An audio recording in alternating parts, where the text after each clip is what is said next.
দীর্ঘ ২২ বছর পর আগামীকাল সোমবার খুলনায় আসছেন বিএনপির চেয়ারম্যান তারেক রহমান। তারেক রহমানের এই সফরকে কেন্দ্র করে ব্যাপক উৎসাহ উদ্দীপনা খুলনা নগর জুড়ে। আগামীকাল সোমবার আমি এখন যেখানে রয়েছি খুলনার খালিশপুরের প্রভাতী মাধ্যমিক বিদ্যালয়ের স্কুল মাঠে তারেক রহমান কিন্তু ভাষণ দেবেন। তার ভাষণ শোনার জন্য কিন্তু অধিক আগ্রহে অপেক্ষা করছেন খুলনা অঞ্চলের মানুষ। আসলে খুলনা মহানগর এবং জেলা বিএনপির উদ্যোগে এই জনসভার কিন্তু প্রস্তুতি একেবারেই শেষ পর্যায়ে। এখন মঞ্চ তৈরির কাজ চলছে। একই সাথে মাইকিং এবং গঠন করা হয়েছে ছয়টি উপকমিটি, অর্থাৎ এই সমাবেশকে সফল করার জন্য কিন্তু কমিটি গঠন করা হয়েছে।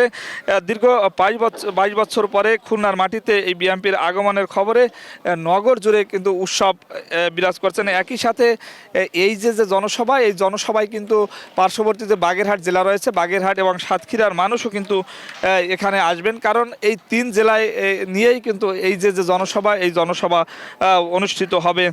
আসলে স্থানীয় যারা বিএনপি রয়েছে এবং কেন্দ্রীয় যারা নেতারা রয়েছেন, তারা যারা খুলনা ইতিমধ্যেই পৌঁছে গেছে, তারা কিন্তু বলছেন দক্ষিণ অঞ্চলের অন্যতম বৃহত্তম নির্বাচনী জনসভা কিন্তু এখানে হবে, এমনটা কিন্তু আশা করছেন। একই সাথে আপনাকে জানিয়ে রাখি যে এই খুলনা, অর্থাৎ যেখানে সমাবেশ হচ্ছে, এটি খালিশপুর। এই খালিশপুর কিন্তু একসময় শিল্প অঞ্চল ছিল, কিন্তু সেই শিল্প কিন্তু একেবারেই শেষ হয়ে গেছে। এখন কিন্তু শিল্প শুধু নামে রয়েছেন। এখানকার যারা স্থানীয়রা রয়েছেন, যারা শ্রমিকরা রয়েছেন এবং যারা নেতাকর্মীরা রয়েছেন, তারা কিন্তু আশা করছেন যে তারেক রহমানের ২২ বছর পরে এই খুলনায় সফরে আগামীকাল কিন্তু সেই ঘোষণা তিনি দেবেন এবং এই যে রুগ্ন শিল্পী একেবারে ধ্বংসের পথে যে শিল্প, পাট শিল্প, সেটি যে ধ্বংস হয়ে গেছে, এটি কিন্তু বাঁচিয়ে রাখার জন্য তিনি কাল বক্তব্য দেবেন। আশা করছেন যে যারা শ্রমিকরা বেকার রয়েছেন, তাদের কিন্তু আবার কর্মসংস্থানের ব্যবস্থা করা হবে। আর মোট মিলিয়ে কিন্তু একেবারেই উৎসবের নগরী বলা চলে এই